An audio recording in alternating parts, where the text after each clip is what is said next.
नीलो चिड़िया अपनी बेटी कुहू के साथ अपने घर में रहती थी।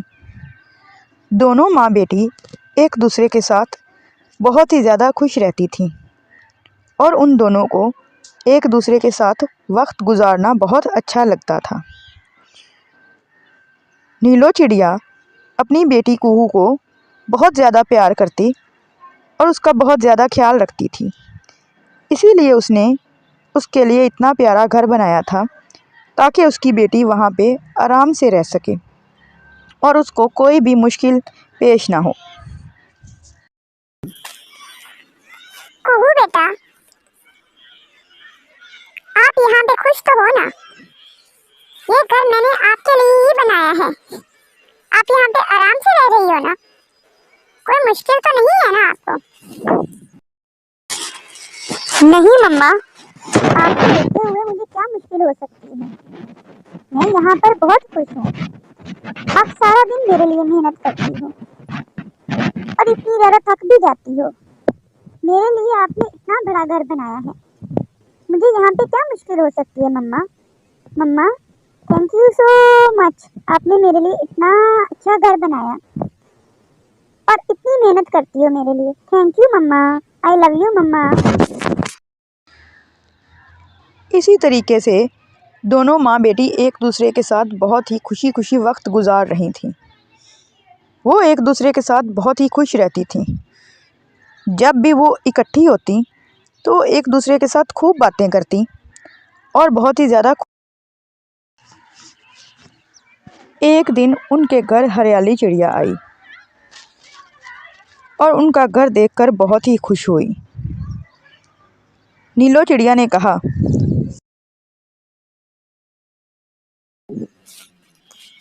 आओ हरियाली चिड़िया, हमारे घर में तुम्हें खुशामदीद।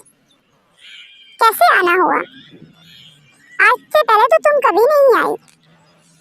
कोई जरूरी काम था तो मुझे बता देती।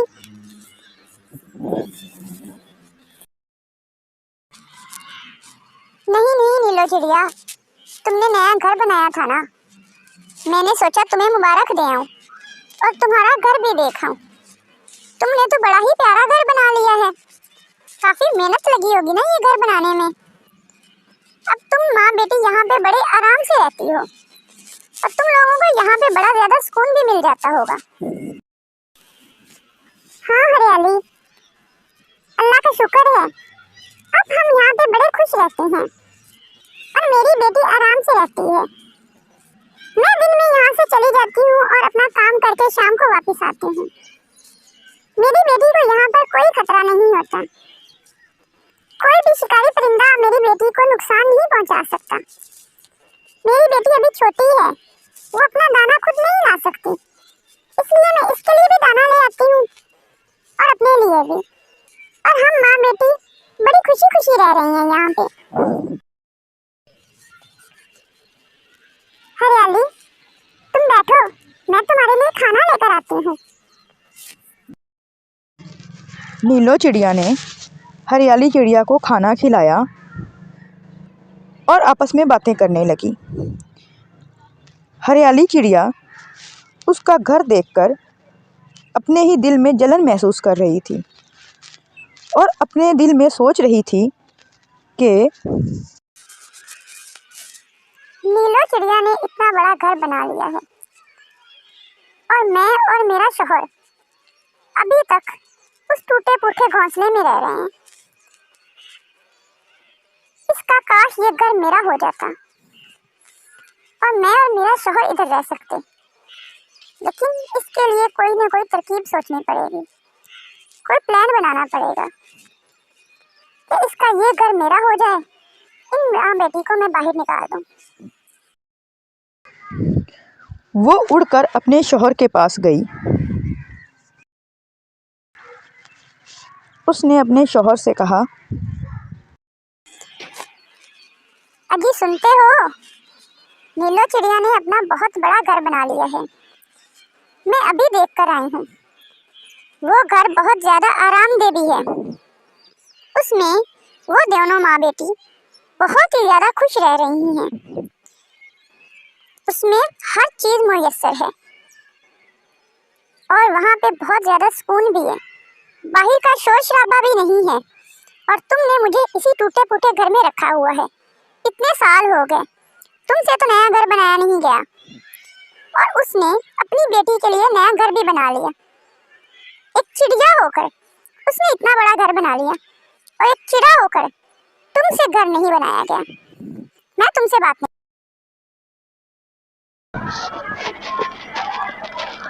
नाराजगी होती हो, तुम्हारे लिए भी ऐसा घर बना तो नहीं सकता, लेकिन हम लोग नीलो चिड़िया से छीन तो सकते हैं। कुछ ना कुछ तरकीब सोचते हैं कि नीलो चिड़िया से वो घर हम किस तरह से लें। मैं तुम्हें अभी मशवरा देता हूँ और फिर तुम वैसे ही करना। इस तरीके से हम नीलो चिड़िया से वो घर छीन लेंगे। तुम क्या मशवरा दोगे? तुम में इतनी अकल होती तो अपना घर ना बना लेते। आज तक तुमसे अपना घर तो बनाया नहीं गया, और तुम चले दूसरों से घर छीनने। तुम में इतनी अकल नहीं है। अरे बेगम साहिबा, एक बार मशवरा सुनो तो सही। बड़ा ही प्यारा मशवरा देने लगा हूँ। तुम नीलो चिड़िया के घर जाओ और उससे कहो, जिस टहनी पर उसने घर बनाया है वो टहनी और वो दरख्त दोनों ही अंदर से खोखले हो गए हैं, कभी भी गिर सकते हैं। और अगर वो गिर गए तो नीलो चिड़िया और उसकी बेटी दोनों ही मर जाएंगी। उसको डराओ, धमकाओ, ताकि वो खुद ही वो घर छोड़कर भाग जाए। और जैसे ही वो ये घर छोड़ के भागेंगी, हम उस घर पे कब्जा कर लेंगे। फिर वो घर पक्का पक्का हमारा हो जाएगा। क्यों परेशान हो रही है बेगम साहिबा? जाओ और जैसे मैंने कहा है वैसे ही करो। उनसे यही जाके कहो, फिर देखते हैं वो माँ बेटी उस घर में कैसे रहती हैं। अजी, तुम तो कभी कभी बड़े अच्छे मशवरे देते हो। ये मशवरा मुझे बहुत ही ज्यादा अच्छा लगा। मैं अभी जाती हूँ और उन दोनों को ऐसे ही कहूँगी, और फिर वो ये घर छोड़ के भाग जाएंगी और हम दोनों उस घर पे कब्जा कर लेंगे।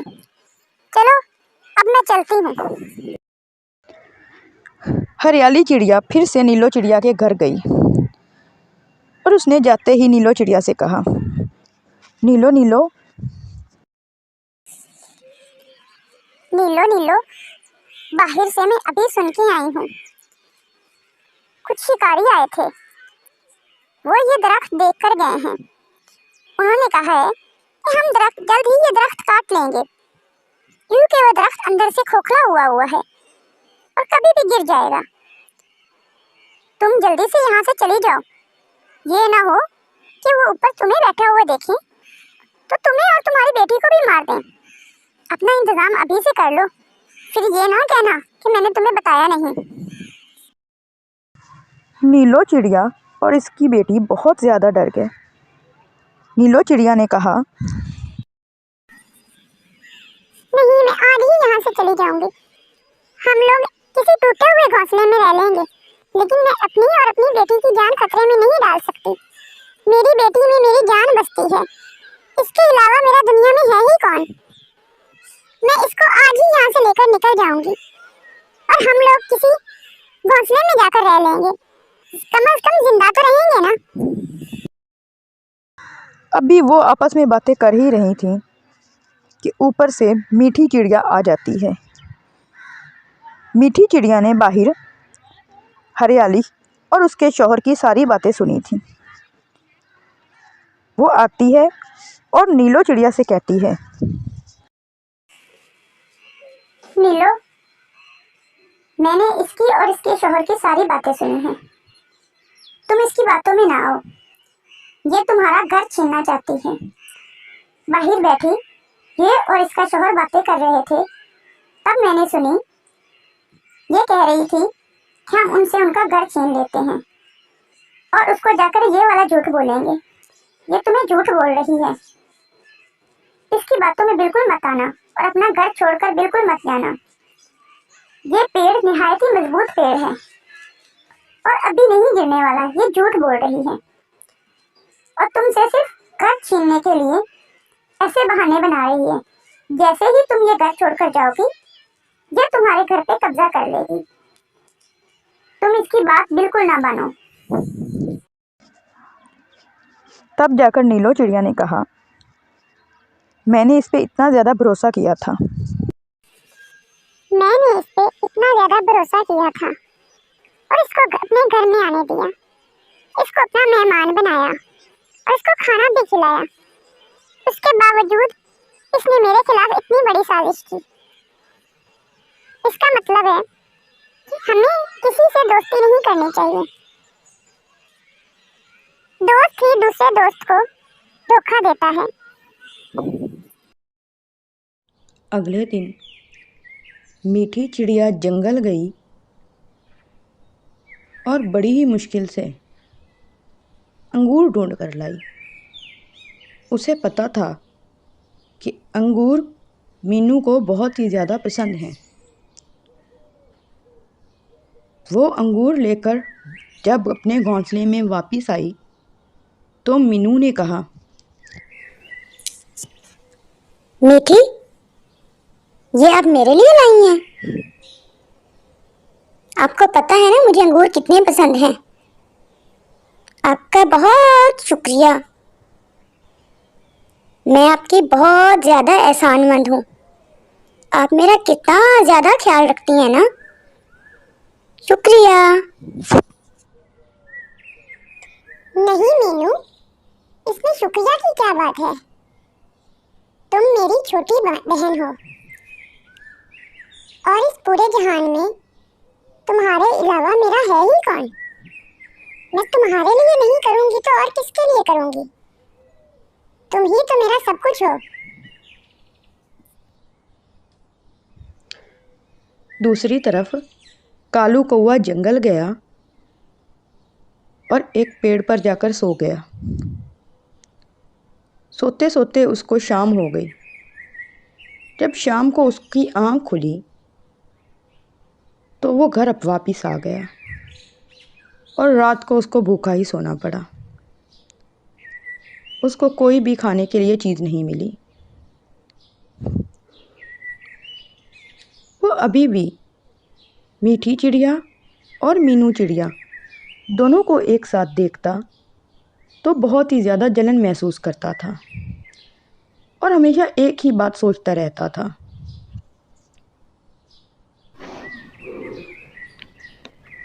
काश मैं इन दोनों के दरमियान में लड़ाई करा सकता। अगर इन दोनों के बीच में लड़ाई हो गई तो फिर मुझे बड़ा फायदा होगा।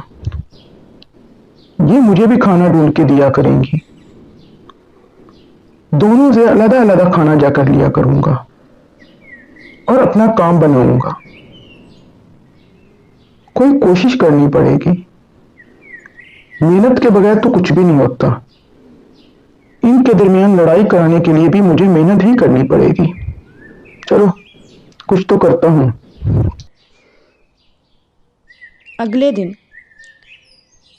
मीठी चिड़िया जंगल गई और एक साथ 3-4 दिनों का खाना ले आई और आकर मीनू से कहने लगी,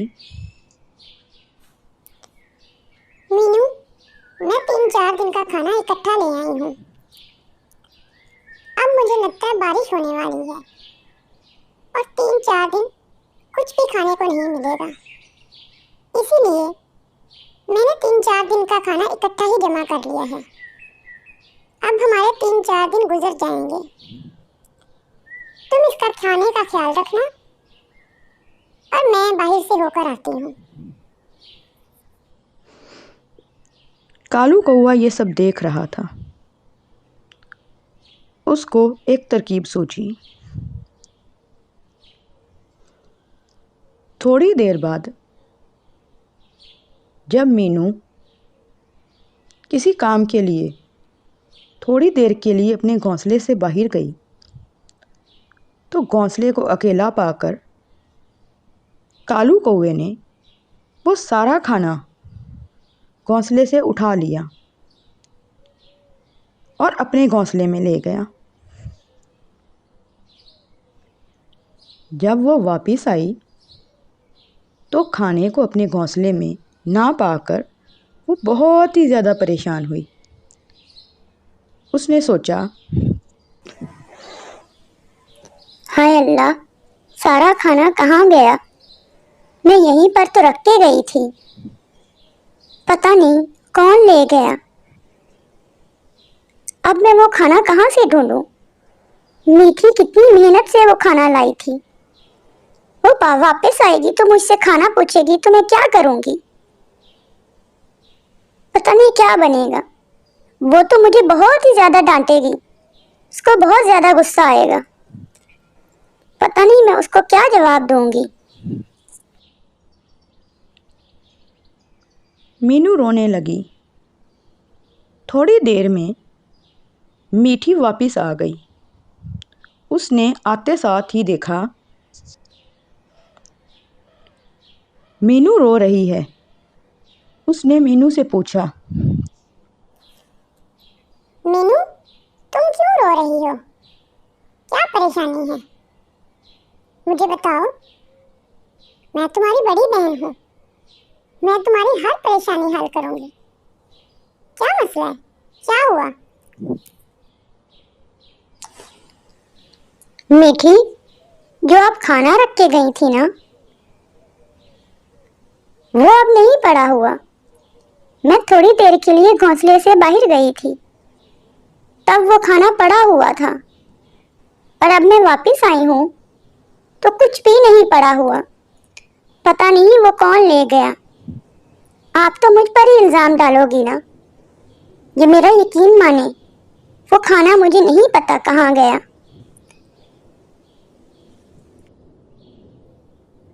नहीं मीनू, तुम मेरी छोटी बहन हो, मुझे तुम पर पूरा यकीन है। तुमने क्या करना है उस खाने को? वो मैं खाना हम दोनों के लिए ही तो लाई थी। चलो हम पता करते हैं, मिलकर ढूंढते हैं कि वो खाना कौन उठा कर ले गया। दूसरी तरफ कालू कौआ वो खाना देखकर बहुत ही खुश हो रहा था और अपने दिल में सोच रहा था, हाय, इतना ज्यादा खाना, कितना मजा आएगा ना। 3-4 दिन आराम से अपने घोंसले में बैठ के ये खाना खाऊंगा तो मुझे कहीं भी जाने की जरूरत नहीं। मुझे खाना भी मिल गया और उन दोनों बहनों में अब लड़ाई भी हो जाएगी। वो दोनों बहनें आपस में लड़ लड़ कर मरेंगी कि वो खाना कहाँ गया। मीठी कहेगी कि मीनू खा गई और मीनू बेचारी वो सफाइयां देती रह जाएगी। चलो, मेरा क्या जाता है, मैं तो आराम से बैठ के ये खाना खाऊंगा, वो जाने और उनका काम। मीठी और मीनू को पता था कि ये काम कालू कौआ ही कर सकता है। वो दोनों कालू कौए के घोंसले में आ धमकी और आते साथ ही उन्होंने देखा कि वो खाना वाकई ही में कालू कौआ लेकर बैठा हुआ है। उन्होंने कालू कौए को खूब मारा और उनसे कहा, कालू कौवे, तुम्हें शर्म नहीं आई हमारा खाना लाते हुए? और ये क्या तरीका है? ये तुमने चोरी क्यों किया? तुम हमारी लड़ाई करवाना चाहते हो? उस दिन भी मैंने तुम्हें माफ कर दिया था, लेकिन अब हम तुम्हें माफ नहीं करेंगे।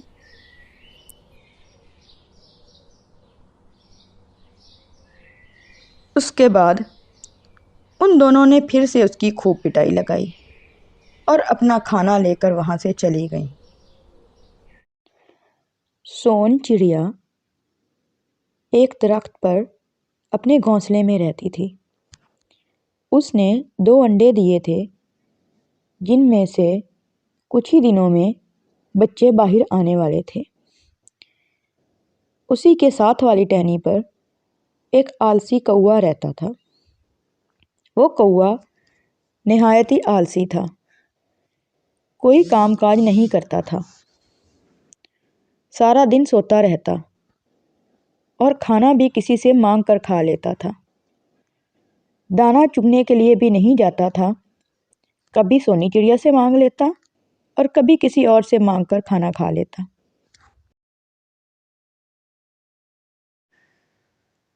सोनी चिड़िया एक निहायत ही मेहनती चिड़िया थी। चीनू भैया, चलो दाना चुगने चलते हैं। और आगे बरसात का मौसम भी तो शुरू होने वाला है। हमें बड़ी परेशानी होगी अगर हमने अभी दाना इकट्ठा नहीं किया तो। दाना इकट्ठा कर लेते हैं ताकि आगे हमें मुश्किल ना देखनी पड़े और हमारे पास इतनी खुराक हो कि हम वो दिन आराम से निकाल सकें। चलो चलते हैं।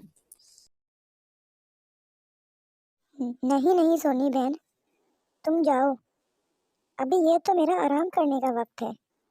मैं तो अभी थोड़ी देर आराम करूँगा और खाना जब मिलना होगा मिल जाएगा। मुझे अभी जाने की ज़रूरत नहीं है। तुम्हें जाना है तो जाओ, मैं तो यहाँ पे बैठ के खूब आराम करूँगा। अब जाओ और मुझे सोने दो। वो हर रोज़ बहुत ही ज़्यादा मेहनत करती। सुबह सवेरे ही दाना लेने चली जाती और रात गए वापस आती। एक दिन उसने बैठे हुए सोचा, कुछ ही दिनों में इन अंडों से बच्चे आ जाएंगे और बारिशों का मौसम भी शुरू होने वाला है। मेरा घोंसला इतना मजबूत नहीं कि बारिशों का मुकाबला कर सके। मेरे बच्चों का क्या होगा? बारिशों का मौसम शुरू होने से पहले मैं अपने बच्चों के लिए पक्का घोंसला बना लेती हूँ ताकि मेरे बच्चों को मुश्किल ना देखनी पड़े। अगले ही दिन से उसने घोंसला बनाने के लिए कोशिश शुरू कर दी और आहिस्ता आहिस्ता कुछ ही वक्त में उसने अपना एक बहुत ही खूबसूरत सा घोंसला तैयार कर लिया जो कि बारिश से महफूज था। इतने वक्त में सोन चिड़िया के बच्चे भी अंडे से बाहर आ गए थे और वो अपने बच्चों से बात कर रही थी। मेरे प्यारे बच्चों, अब इस घोंसले में तुम लोगों को ठंड नहीं लगेगी और बारिश भी कोई असर नहीं कर पाएगी। अगर बारिश हुई भी तो मेरे बच्चों को तो कोई नुकसान नहीं पहुंचेगा। अल्लाह का शुक्र है कि मैंने बारिश का मौसम शुरू होने से पहले पहले ही अपने बच्चों के लिए घोंसला बना लिया। अल्लाह का लाख लाख शुक्र है। सोनी चिड़िया के बच्चे बहुत ही खूबसूरत थे और सोनी चिड़िया उनसे बहुत ही ज़्यादा प्यार करती थी। एक दिन अचानक से तेज़ बारिश शुरू हो गई और सोनी चिड़िया की मेहनत रंग लाई। उसके घर में ज़रा सा भी पानी दाखिल नहीं हुआ, लेकिन बाहर कौवा बैठा बारिश में ठिठुर रहा था। उसको ठंड लगने लगी। उसने कहा, सोनी बहन से मदद मांगता हूँ, वो मेरी मदद ज़रूर करेगी। कुछ दिन जाकर उसके घर में रहता हूँ, फिर जब बारिश रुक जाएगी तो वापस आ जाऊँगा। मेरी मदद वो ज़रूर करेगी, मुझे इस बात का यकीन है। उसने जाकर सोनी के घर का दरवाज़ा खटखटाया। सोनी ने पूछा, कौन है बाहर?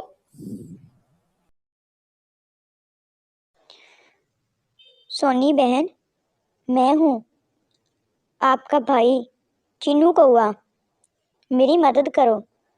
बाहर बारिश बहुत ज़्यादा हो रही है और मुझे ठंड भी बहुत ज़्यादा लग रही है। मेहरबानी करके मुझे अंदर आने दो ताकि मैं बारिश से बच सकूं।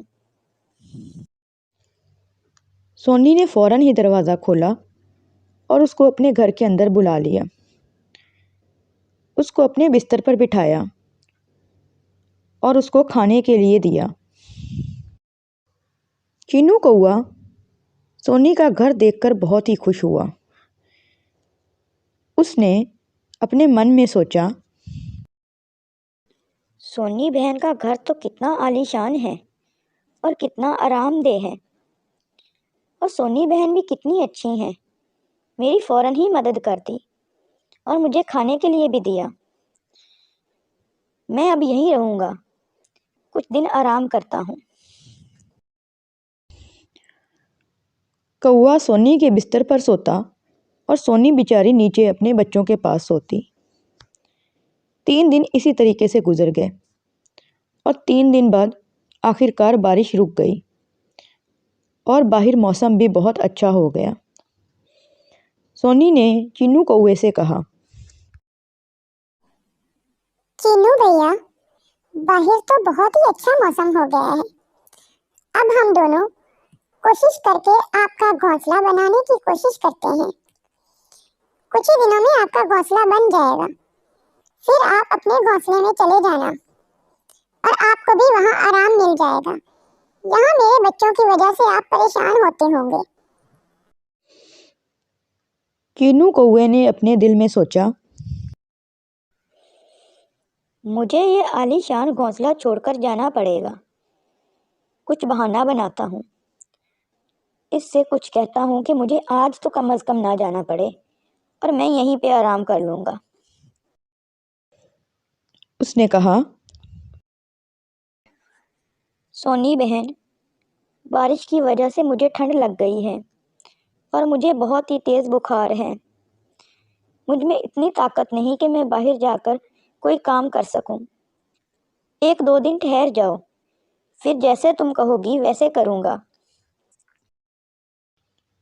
सोनी उसकी बात मान गई, लेकिन उसको इस बात का अंदाज़ा नहीं था कि चीनू कोई काम नहीं करेगा।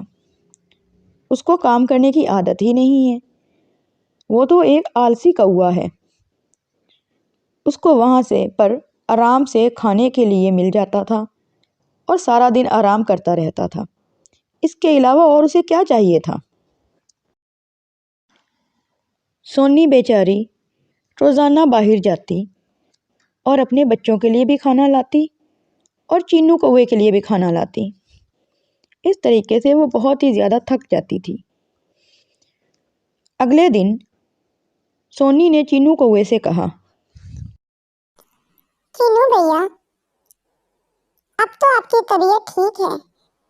चलो चलते हैं, आपके घोंसले के लिए तिनके लेकर आते हैं और आपका घोंसला बनाते हैं। चीनू कौवे ने कहा, नहीं सोनी बहन, अभी तक मेरी तबीयत ठीक नहीं है। तुम जाओ और सामान ले आओ। मैं तुम्हारे बच्चों के पास हूँ, मैं इनका ख्याल रखूँगा। तुम जाओ। सोनी चिड़िया घोंसले का सामान लेने के लिए बाहर चली गई और चीनू कौवा वहीं पे आराम करने लगा। सोनी चिड़िया के बच्चे, जो कि अभी बहुत छोटे थे, आपस में खेलने लगे। इससे चीनू कौवे की नींद डिस्टर्ब हुई। उसको बहुत गुस्सा आया। उसने कहा, तुम लोग मेरी नींद में खलल पैदा कर रहे हो। अगर अब तुम लोगों ने शोर किया तो मैं तुम लोगों को खा जाऊंगा। मुझसे बुरा कोई नहीं होगा। अब चुपचाप बैठना और बिल्कुल भी शोर मत करना। बेचारे बच्चे बहुत छोटे थे। वो बहुत डर गए और चुप करके बैठ गए और कौवा फिर से सो गया। जब सोनी चिड़िया वापस आई तो उसने देखा चीनू कौवे ने सारा दाना खा लिया है और उसके बच्चे बेचारे अभी तक भूखे बैठे हैं। उसके बच्चे ने कहा, मम्मा, आज हमें बहुत ज्यादा भूख लगी है। आज हमें चीनू अंकल ने कुछ भी खाने के लिए नहीं दिया। आप हमें खाने के लिए कुछ दे दो ना मम्मा, प्लीज मम्मा। सोनी बेचारी बहुत मजबूर थी क्योंकि उसके पास खाने के लिए कुछ नहीं था। वो तो चीनू कौवे के घोंसले के लिए सिर्फ तिनका लेने गई थी और वो तिनका लेकर आई थी। उसने सोचा, कल इसका मैं खुद ही घोंसला बना दूंगी और फिर इससे कहूंगी कि अपने घोंसले में जाओ। बेचारी सोनी चिड़िया और उसके बच्चे भूखे ही सो गए। देखा, अगले दिन उसने चीनू कौवे के घोंसले की मुरम्मत शुरू की और जल्द ही उसे पूरा कर दिया। सोनी चिड़िया ने चीनू कौवे से कहा। चीनू भैया, आओ मैं आपको कुछ दिखाती हूँ, चलो मेरे साथ। वो चीनू को बाहर लेकर गई और उसको उसका घोंसला दिखाया और कहा, चीनू भैया, ये देखो, मैंने आपका घोंसला बना दिया है। अब ये बिल्कुल ठीक है, आपके रहने के काबिल है, आप इसमें रह सकते हो। वैसे भी मेरे घर में मेरे बच्चों की वजह से आप काफी डिस्टर्ब हो रहे थे। अब आप यहीं पर आराम करो और मैं अपने बच्चों के पास जाती हूँ। चीनू कौवे को बहुत गुस्सा आया, क्योंकि उसको तो आराम की आदत पड़ गई थी और मुफ्त का खाने की भी आदत पड़ गई थी। उसने सोचा,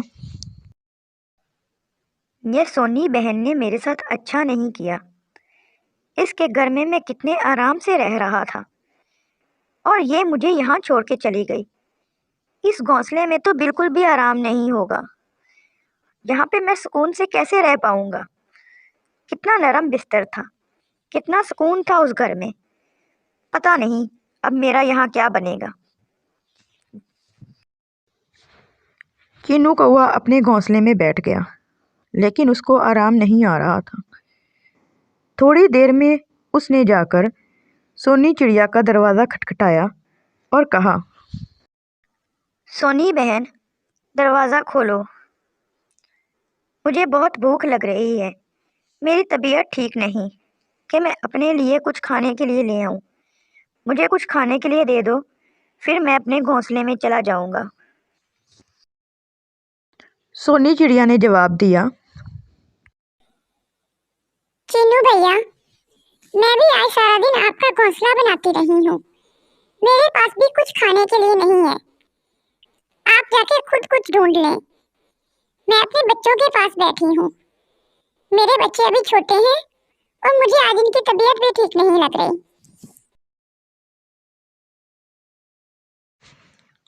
सोनी चिड़िया चीनू कौवे की फितरत समझ गई थी। उसको पता चल गया था कि चीनू कौवा निहायत ही आलसी कौवा है और वो खुद कोई काम नहीं करेगा और उसी पर इन्हसार कर रहा है। इसलिए अब उसने चीनू कौवे की मदद करनी छोड़ दी ताकि वो खुद कुछ न कुछ काम करे। इसी तरीके से कुछ दिन गुजर गए। चीनू कौवा रोज़ाना उससे कुछ मांगने की कोशिश करता, लेकिन सोनी चिड़िया इनकार कर देती। आखिरकार कौवे ने सोचा, कितने दिन भूखा रहूँगा। आखिरकार मुझे खुद ही कुछ न कुछ ढूंढ कर खाना पड़ेगा। चलो आज कोशिश करता हूँ ताकि खाने के लिए कुछ मिल जाए। चीनू कौवा खाने की तलाश में जंगल की तरफ जाने लगा। वहाँ पे जाकर उसने खाना ढूंढा और अपनी भूख मिटाई। सोनी चिड़िया ये सब देख रही थी और वो बहुत खुश हुई कि चीनू कौवे ने अब मेहनत करनी शुरू कर दी है। वो ये सब देखकर बहुत ही ज़्यादा खुश हुई। इससे हमें यह सबक मिलता है कि सुस्त पने से और आलस से कभी कुछ नहीं मिलता। मेहनत से ही फल मिलता है। मेहनत करनी बहुत ही ज़्यादा ज़रूरी है।